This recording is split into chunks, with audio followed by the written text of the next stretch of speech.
I'm Dr. Mathias Daniels. I completed my undergraduate education at Columbia University in New York City. I then went on to complete my residency training in orthopedic surgery at Mount Sinai Hospital in New York City.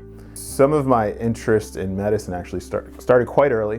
When I was young, I actually wanted to be a veterinarian initially, and by about 7 or 8, when I realized all these amazing things that I could do to help animals, I could also help people with, my interest shifted to medicine, and ever since about 7 or 8, I've always wanted to be a doctor.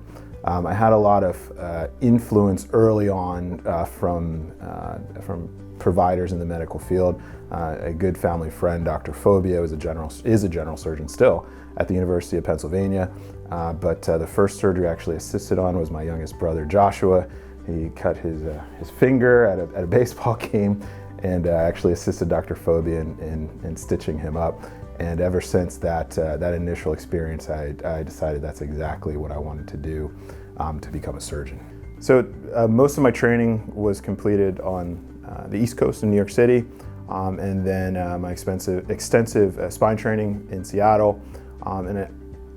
My family and I had many options when we were deciding where to put down roots and to start practice hang a shingle.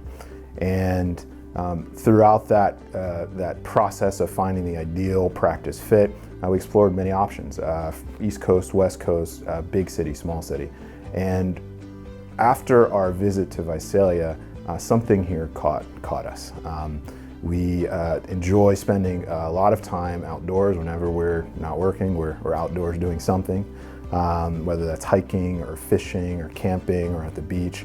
And this location is ideal for that. So that really fit, that checked a lot of our boxes off.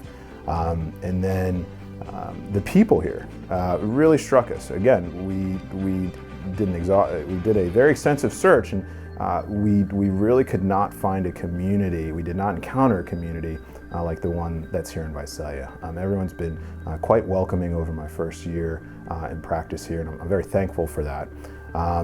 As far as the flow of practice here, again, I've trained and have a fair amount of experience in larger market areas. So all the surgeries that I did in Seattle or in New York, I'm still doing them here, and I think that that's a benefit to the community here. There are a lot of new, young, well-trained doctors that are making their way to this area, and I think that's a huge plus for care, a huge improvement in care in this area just recently. I think what I find most rewarding about any surgery is a patient comes into the office and has a problem. And a lot of times, particularly in the orthopedic field of practice and spine surgery specifically, they may have a functional issue. They're walking with a limp. They have excruciating pain when trying to sleep or trying to do a particular activity. And I think my biggest reward is being able to do an exam, being able to clearly point to on an MRI what the issue is, and then come up with a game plan to fix that. And a lot of times that involves non-operative treatment. There are simple solutions to a lot of these problems. If the simple solutions are not getting us to where we'd like to be, where you'd like to be, that's when surgery becomes an option. And to perform a surgery and speak with a patient in the post-operative area, and the pain is gone, and they limped into the hospital, but now they're walking out of the hospital. That's my biggest reward. That's why I do this.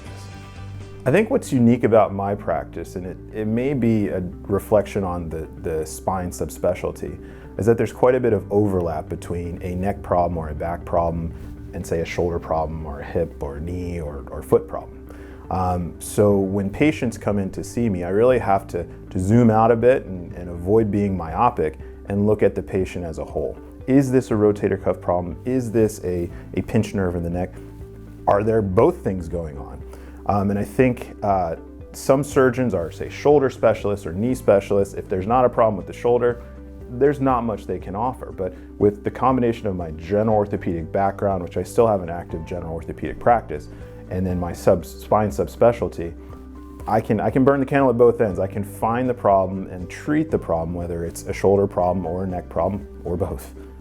So a bit about before I became a doctor. I was very active in sports ever since T-ball. So I played baseball, soccer, and football growing up. I love team sports. I miss that a bit now that I'm a busy surgeon, but that really was instrumental in understanding and appreciating the importance of teamwork.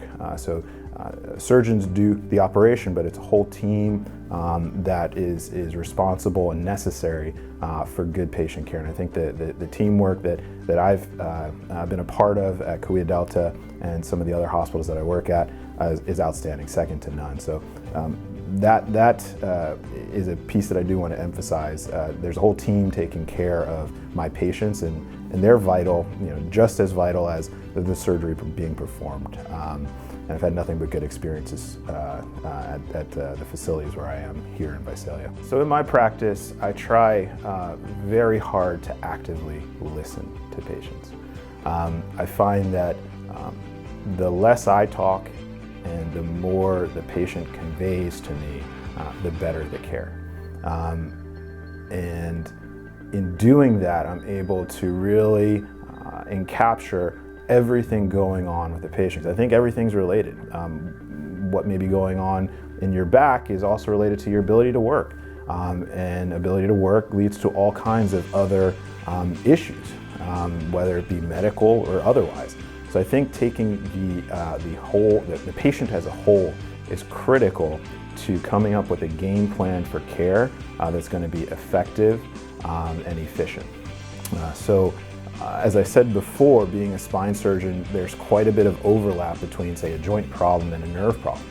And parsing through which problem is the primary issue and addressing things in order, I think is critical to outstanding care, particularly in the spine patient population. I understand that as a patient, there may be some hesitation to making an appointment with a surgeon.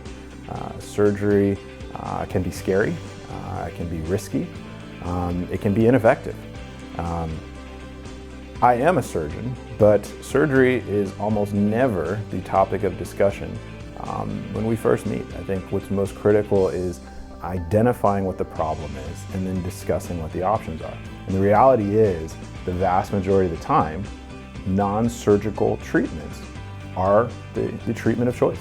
The simplest solution is generally the best solution, and the vast majority of the time, we don't even ever get to discussing surgical options. And that's really one of the goals of my practice. I am a surgeon, I love my practice, I love my trade, but the goal is to avoid surgery.